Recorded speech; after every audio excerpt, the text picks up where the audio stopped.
चारों तरफ एक अजीब सा सन्नाटा पसर गया है। ऐसा सन्नाटा जो सुकून नहीं देता, बल्कि दिल की धड़कनों को बढ़ा देता है।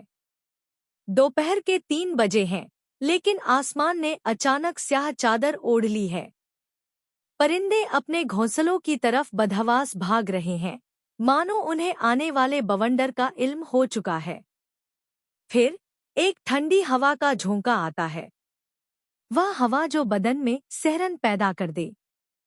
पेड़ की सूखी पत्तियां सड़क पर गोल गोल घूमने लगती हैं, जैसे किसी अदृश्य शक्ति के इशारे पर तांडव कर रही हों।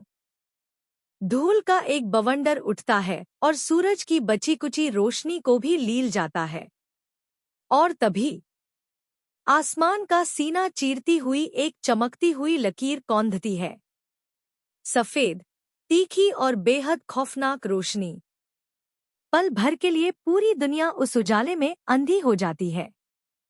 और फिर होता है वह धमाका, एक ऐसी गड़गड़ाहट जिससे जमीन की छाती कांप उठती है। ऐसा लगता है मानो आसमान के रथ आपस में टकरा गए हों। यह सिर्फ आवाज नहीं है, यह कुदरत का वह गुस्सा है जो इंसानी वजूद को उसकी औकात याद दिलाता है। हवाएं अब और तेज हो चली हैं। वे अब सिर्फ चल नहीं रहीं, वे चीख रही हैं। खिड़कियों के कांच थरथरा रहे हैं।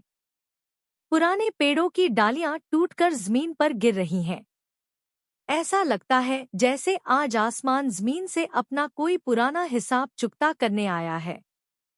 तभी पहली बूंद गिरती है, बड़ी, भारी और ठंडी। और उसके बाद प्रलय का आरंभ होता है। बारिश की बूंदें पत्थरों की तरह बरसने लगती हैं।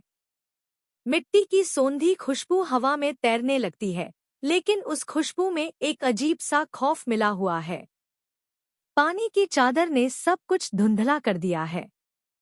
चारों तरफ सिर्फ पानी का शोर है, हवा का हाहाकार है और रह रहकर कौंधती बिजली का भयावह मंजर।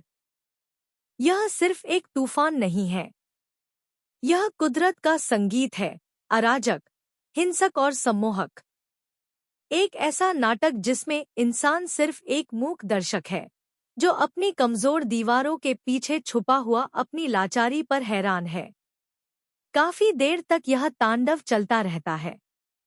आसमान अपनी पूरी ताकत से गरजता है, बिजली अपनी पूरी भव्यता से चमकती है।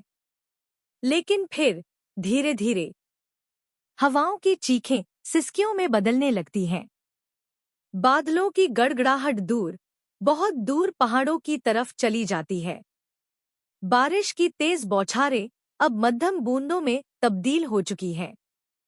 खिड़की से बाहर देखने पर सब कुछ बदला हुआ नजर आता है।